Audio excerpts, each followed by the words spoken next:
বাংলাদেশ সেনাবাহিনীর 2 brigadier general, একজন colonel, একজন লেফটেন্যান্ট কর্নেল এবং একজন মেজর, মোট 5 জন আর্মি অফিসার গৃহবন্দী হয়ে ঢাকা ক্যান্টনমেন্টে আছেন সেই 5 এপ্রিল রাত থেকে। 5 এপ্রিল মানে সকালে 6 তারিখে আমাদের বাংলাদেশের তিনি সেনাপ্রধান ওয়াকারুজ্জামান তিনি রাশিয়া সফরে বেরিয়েছিলেন যেদিন সকালে, ঠিক তার আগের দিন রাত থেকে তারা এই 5 জন অফিসার বাংলাদেশ সেনাবাহিনীর তারা গৃহবন্দী হয়ে ঢাকা ক্যান্টনমেন্টে আছেন।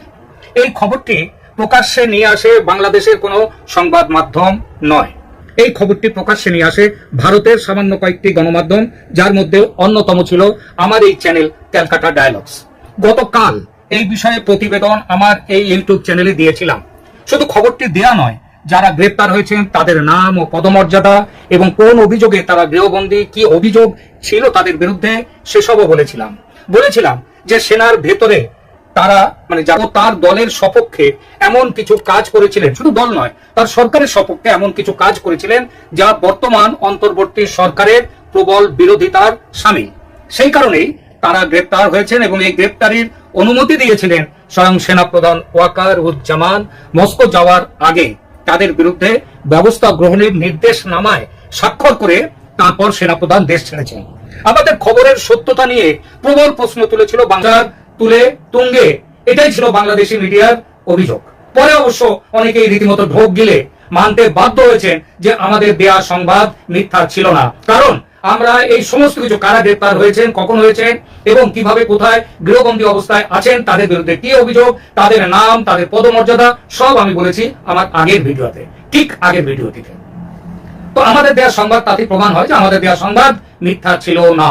তবে এই ব্যাপারটা আদৌ গুরুতর কিছু নয়, সামান্য শৃঙ্খলা ভঙ্গজনিত অপরাধ গোছের কিছু ব্যাপার, তাই কোর্ট মার্শাল হবে, এটাই তাদের বক্তব্য, এটাই বাংলাদেশি মিডিয়ার বক্তব্য ছিল। মাধ্যম এক সুরে বলেছিল যে তিলকে তাল করা হতে হয়েছে, কিন্তু যে প্রশ্নগুলো আমি তুলেছিলাম বিষয়টি নিয়ে তার গ্রহণযোগ্য কোনো ব্যাখ্যা কেউ কিন্তু দিতে পারেননি। প্রথমত, নির্দিষ্ট 5 অফিসারদের বিরুদ্ধে যে ব্যবস্থা গ্রহণ হয়েছে, অর্থাৎ তাদের যে গৃহবন্দী রাখা হয়েছে, সেটা সামরিক ও বেসামরিক কর্তৃপক্ষ মোটামুটি মেনে নিয়েছে। এই অফিসাররা যে সেনাবাহিনীর মধ্যে মতাদর্শগত বিচারে আওয়ামী লীগ পন্থী, সেটা নিয়েও কোনো প্রশ্ন কেউ তুলতে পারেননি। তাদের বিরুদ্ধে যে অভিযোগ তোলা হয়েছিল সেগুলোও যে অমূলক, একথাও বলছে না কেউ। এগুলো মেনে নিয়েও বলা হচ্ছে এই ব্যাপারগুলো, অভিযোগগুলো নাকি ছোটখাটো ব্যাপার, এর পেছনে সেনা প্রধানের ভূমিকা বড় করে দেখাটা নাকি বাড়াবাড়ি। কিন্তু সত্যি কি তাই? দেখুন, বাংলাদেশ সেনাবাহিনী যে পাকিস্তান বা জামাতপন্থী, বিএনপি পন্থী, আওয়ামী লীগ পন্থী ইত্যাদি আরো 2-1 হতে, এটা কোনো গোপন কথা নয়। সেনাপ্রধানের সঙ্গে পাকিস্তানি আইএসআই এর গভীর সম্পর্ক নিয়ে সন্দেহ কিন্তু খুব চওড়া হয়েছিল গত বছরের তথাকথিত গণ অভ্যুত্থানের শেখ হাসিনার পতনের পর। তখন চতুর্দিকে এই কথাটাই রটেছিল, এই কথাটাই সবাই জেনেছিল এবং এই কথাটা উঠেছিল যে এই যে আমাদের বাংলাদেশের সেনাপ্রধান ওয়াকারুজ্জামান, তিনি ঘোর আইএসআই এর সঙ্গে তার গভীর যোগাযোগ ছিল। আইএসআই এর সঙ্গে গভীর সম্পর্ক নিয়ে সন্দেহ খুব চওড়া হয়েছিল গত বছরের তথাকথিত গণ অভ্যুত্থানে শেখ হাসিনার পতনের পর। তারপর ক্রমে ইউনূসের সঙ্গে সম্পর্কের ফাটল দৃশ্যত বড় হয়েছে এই সেনাপ্রধানের, এবং তার ফলে মানুষের ধারণা হয় সেনাপ্রধান সরে আসছেন তার ওই জামাতি অবস্থান থেকে। এই ধারণা আবার দৃঢ় হয় গত ফেব্রুয়ারিতে, যখন আমাদের সেনাপ্রধান তার ওই কাদা ছোড়াছুড়ি না করার হুঁশিয়ারিটি দিলেন।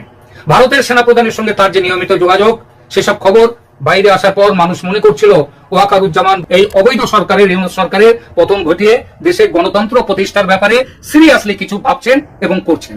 তাই তিনি সার্জিস আলম আর হাসনাত আব্দুল্লাহকে নিজের বাসভবনে ডেকে আওয়ামী লীগকে নিয়ে ভোট করার কথা বলেছেন মার্চের 10 তারিখে। পরের ঘটনা কোন পথে গিয়েছে সেসব তো খুব পুরনো হয়ে যায়নি, তাই আর সেগুলো বলবো না, কারণ সেগুলো পাবলিকের দিব্যি মনে আছে। মনে হয়েছিল মানুষের যে মৌলবাদী ও জঙ্গিবাদের সমর্থক ইউনূস সরকার ও তার চেলা চামুন্ডাদের বিরুদ্ধে সেনাপ্রধান